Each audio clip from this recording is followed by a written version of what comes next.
ماچد کام گټک ولا خانت می بیلې زما زړګې زما زګر جنت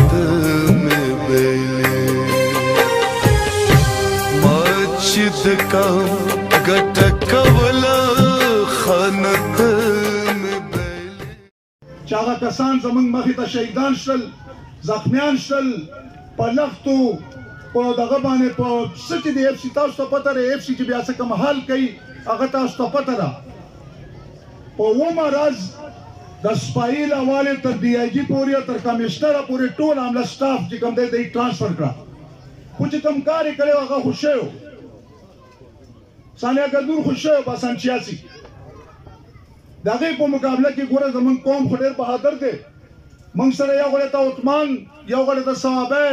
یو غړی ته خیبر پښتونخوا د ټولو خلکو همدردی وي د ټول پاکستانو همدردی وي د هغې موږ له خو بیا څه لږ در چې ځا صدي اوس 18000 خلک چې کوم دی په دې انډسټریل سټیټ کې دي او دا د کرنل نور باچا د جنرل فلیک صاحب د حاجي جاوید موقع باندې چې کوم ظلم او زیاتې شو نو هغه زمونږ یو مشر فرید خان صاحب سره شو چې هغه ډېر بېتحاشا وهلی و او هغه بیا ډېر وخت پورې پاکستان کې و د هغې نه علاوه کرنل علي ګور خان صاحب و چې هغه هم دغسې چې ده که نه نو ډېر وخته پورې په جیل کې و په دغه کیسونو کې بیا چې کله دا کیسونه میسونه دغه وشو نو تحریک خو زمونږ جاري و موږ دا مطالبه وه چې کوم خلک مړه دي نو هغوی له به 10 لکه روپۍ معاوضه ورکوي تنګ پسې کور پسې او دا حقیقت دی چې دا د پښتنو سره د ګلې نه راوالې تر جهانګیر پوله پورې دا یو ډېر عظیم ظلم شوی دی دا په دنیا کې شاید چې لومړی واقع وي چې د لکونو کروڑونو کالو یو قدرتي د دریاب لار هغه سالم دریاب پخوا به پښتنو متل کو پلانې سمندر په کوزه کې بند دی حقیقت کې زمونږ سینې په کوزه کې بند کوه پرې وړو دا واحد واقع ده په دنیا کې ټوپۍ ته راغی ورسره لسشل کسانو او هلته یو لوی دغه جوړ کړو چې زمونږ په ګندب کې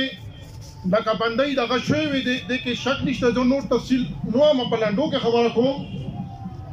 وي زمونږ په ګندب کې مړي پراته دي او موږ هغه مړي اوچتولو ته هم نه پرېږدي او دا موږ هلته نه ورسره راوړان شو تالونو نه لوړې راواغستې نو دا سانحه چې شو ونه څوک وایي دلته وه څوک وایي هلته نو دا سانحه د شنظر حاجي صاحب دی کوم ځای کې پمپ دی دغه نو هغه ځای کې دا سانحه شوې وه افسرانو هغه ټایم کې ډاکټرانو او موږ هغه مریضانو زخمیان اټینډ کړي دي موږ هغه 200 کسان زخمیان شوي وو 200 کسان جیل ته تللي وو ما ته هم اعزاز حاصل دی چې ما د ډیرو په جیل کې په پانسیګاټ کې یو میاشت تېره کړې ده زما دا فخر کوم چې ما دا اشرف لالا نه بعد دی هم ډېرو جیل ته تللی و او دا د شپږو میاشتو نه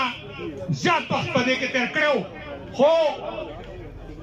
د دې ټول تحریک ابتدا هغه اشرف خان لالا د تحریک بیداري ګډون نه شروع کړې وه دا 66 خبره ده دا انڈسٹریل اسٹیٹ 1988 کې قائم شو باندې دلته منظور کړ چې دا انڈسٹریل اسٹیٹ دلته ټیکنیکل کالج پکار دی چې زمونږ سوره ځوانان دي د دې ګډون دي که د عثمان دي بلکې د دې ټولې ضلع صوابۍ خبره به کوو چې پکار دا دي چې هغه هنرمند شي دې کې به تاسو ګورئ خبرې وشلې زمانه مخکې ډېرو مشرانو خبرې وکړې ډېرې ښې خبرې پکې رالې مخې ته چې دې کې زیاتره ټیکنیکل خلک د پنجاب نه راځي د بهر علاقو نه راځي په دې چې په دې علاقه کې هنرمند خلک نشته دوی ته مواقع نه وي میلاو چې دوی هنرمند شوي وي دی سکلز زده کړی وي